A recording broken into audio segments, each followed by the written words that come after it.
Sudah. Sudah. Tata caranya sudah? Belum. Ngomong gue. Belum. Jadi kalau saya baca di kitab Nihayatul Zain kalau dan kitab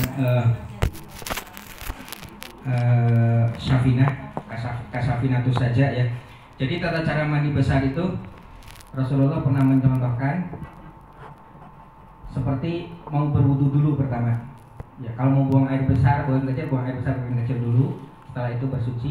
Kemudian ketika mau wudu dulu, mencuci tangan, kemudian kaki. Setelah itu berkumur, yang menghirup air istirahat dan seterusnya. Baru nanti berwudu ya. Berwudu seperti wudu mau sholat. Nah, setelah itu baru menyilangi rambut 3 kali dengan air. Ya, jadi misalnya ini rambut, ini kan. Nah, setelah itu baru Bapak Ibu mandi besar, dimulai dengan yang kanan dulu yang dikasih air, pure yang kanan dulu, kemudian yang kiri. Semua rata dengan air dulu. Jangan sampai baru separuh, terus kasih sampo, kemudian kasih ini miring ya. Kasih sampo, kemudian kasih sabun, padahal ini belum kena air. Nah, kalau seperti itu kata Imam Syafi'i itu sudah nanti air yang jatuh ke tubuhnya itu sudah mustakmal katanya. Ya. Nah, bagaimana itu diratakan semua sudah air dulu, sudah basah semuanya, baru nanti Bapak Ibu ngasih sampo, ngasih sabun. Setelah itu baru dibilas. Ya. Nah, setelah itu silahkan nanti boleh berwudu kembali, tapi ada sebagian kaul yang mengatakan tidak wudu lagi nggak apa-apa.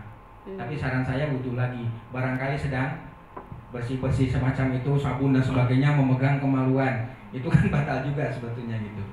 Karena ada engkau yang mengatakan bahwa kalau sudah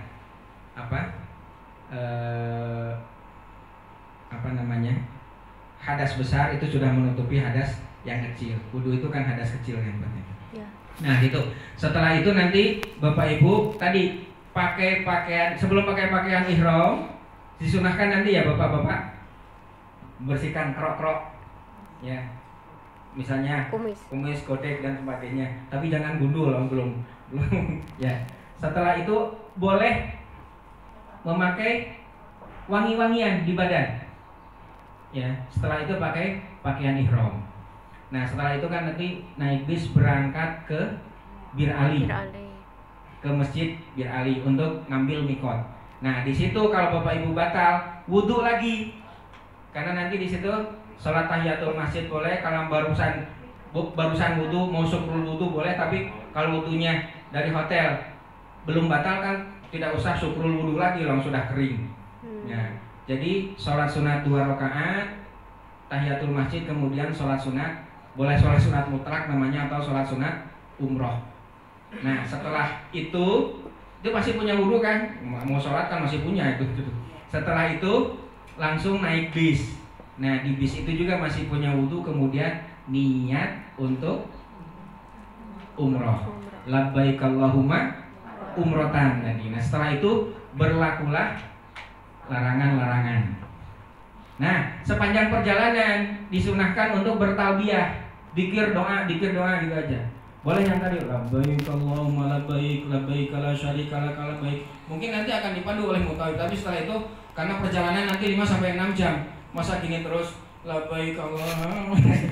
Tidur ya tidur. Setelah tidur kan batal jelas. Ya, nanti Bapak Ibu sampai hotel makan. Nah, ketika mau ibadah umroh wudu lagi.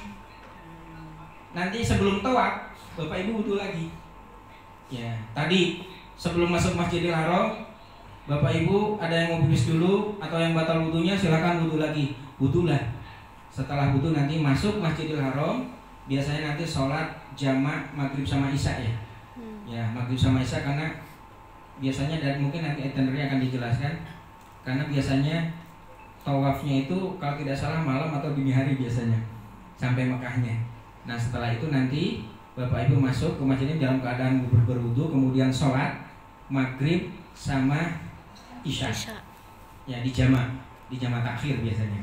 Dan Bapak Ibu masuk Masjidil Haram ada dua pendapat ini. Tidak usah sholat tahiyatul masjid. Karena apa? Tawaf itu sudah mewakili sholat tahiyatul masjid. Ya nanti sholat maghrib sama isya, kemudian nanti langsung ibadah tawaf. Nah itu masih punya wudhu lagi tuh, wajib punya wudhu tawaf itu. Nah setelah itu selesai tawaf, sholat sunat 2 rakaat. Setelah itu minum jam-jam tadi. Nah ketika mau sa'i kok kentut, nah tidak apa-apa sa'i itu, tapi akan lebih baik saya sarankan wudhu lagi pakai spray tadi sebelum melakukan sa'i.